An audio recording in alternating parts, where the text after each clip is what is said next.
All right, let's step into the incredible, over-the-top world of Versailles. We're talking about Louis XIV, the Sun King, where literally everything was a performance of power. But we're not going to focus on the gold leaf or the crazy politics. Nope, we're here to listen.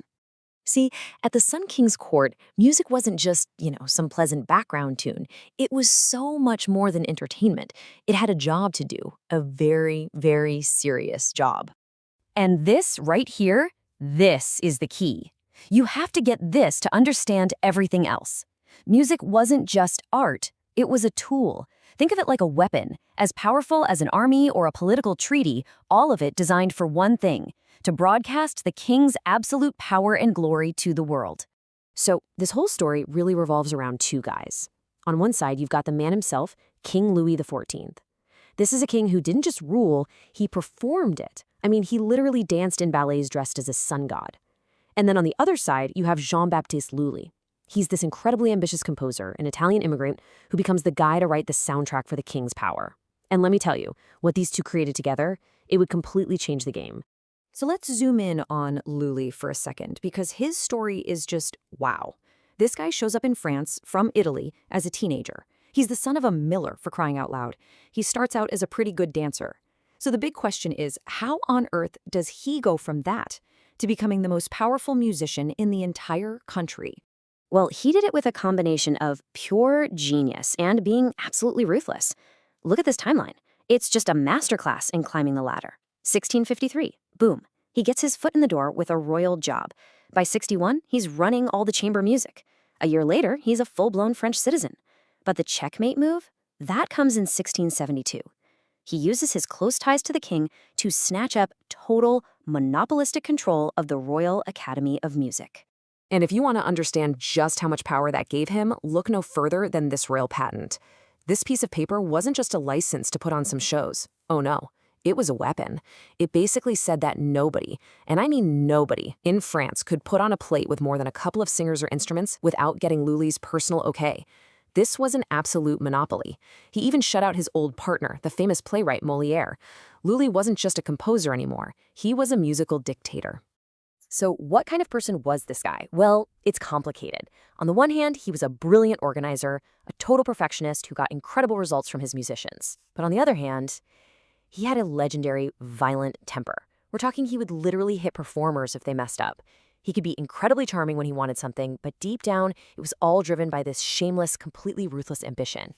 Okay, so Lully has absolute control. What's next? Well, he's got a huge challenge ahead of him. At the time, the biggest thing in music across Europe was Italian opera. But you couldn't just copy-paste that for a king like Louis XIV, who was all about French greatness. No way. Lully had to create something from the ground up, something totally new, something that sounded French. And you have to understand, the French and Italian tastes were worlds apart. To the French court, Italian opera just felt weird. The French were all about things making sense, what they called vraisemblance, plausibility. So these wild, unbelievable Italian plots, they just thought they were silly. And they also valued decorum, or bienséance, all that flashy, virtuosic singing and the use of castrato voices. To them, it just felt unnatural, over the top. So Lully's job was clear: make an opera that fit the French way of thinking. And one of his most brilliant solutions was this thing right here, the French overture.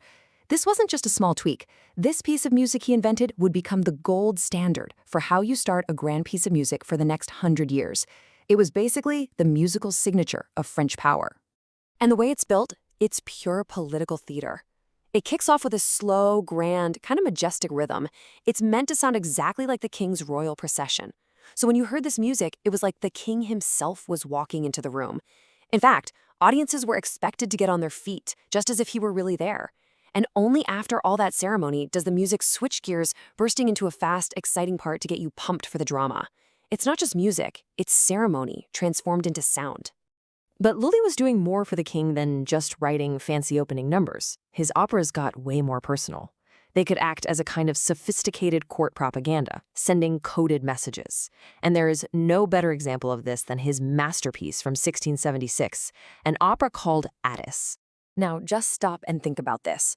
Can you imagine an entire spectacular opera, this huge public event being secretly about the king's personal love life, like a piece of high-class gossip set to music for the whole court to figure out?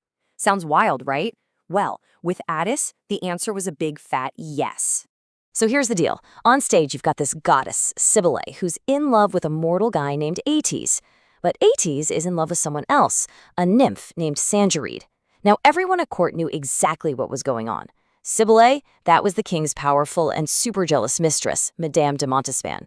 Sangaride, the other woman, she was a younger rival at court. And Aetes, the guy in the middle of it all? Yep, that was the king himself. A royal love triangle playing out for everyone to see. I mean, the whole thing was so obvious, and the king loved it so much that it got a nickname. People just started calling it l'Opéra du Roi, the king's opera. This pretty much sealed the deal. What you saw on Lully's stage was a direct window into what was going on in the king's private life. Lully's whole life was about performance, about control, about drama. So it's kind of fitting, in a really dark way, that his death was just as over-the-top and theatrical as one of his own operas. So picture this. The year is 1687. Lully is at the absolute height of his career. He's conducting a huge performance of his masterpiece, the Te Deum, and it's all to celebrate the king getting over a serious illness. The vibe in the room is pure triumph. Okay, now you need to get a picture of this in your head. Back then, conductors didn't have those little white batons we see today. No. They kept the beat by pounding this long, heavy staff on the floor. Think of it like a giant, heavy walking stick. And this is where it all goes wrong. In the middle of this triumphant performance, Lully gets carried away, and he accidentally slams the heavy staff down, right on his own toe. And then, in a move of pure stubbornness, he refuses to get it treated. The wound gets infected, gangrene starts to set in. The doctors tell him, look, we have to amputate your foot or you will die. But Lully, the man who literally danced his way to the top, refuses. He apparently said a dancer can't live without his feet. And so the infection spreads and he dies. It's just the most bizarre, tragic, and weirdly fitting end for a guy who lived his life on a stage. So, after all that drama, what did he leave behind? Well, his legacy is huge. For one, institutionally, he created the organization that is still around today as the Paris Opera. That's incredible. Musically, his ideas, like that French overture, were so influential that they were copied by the biggest names in music for the next 100 years. We're talking Bach, we're talking Handel. And theatrically, his whole focus on making opera about real drama and truth, that influenced how people thought about opera for generations. And here's the real kicker.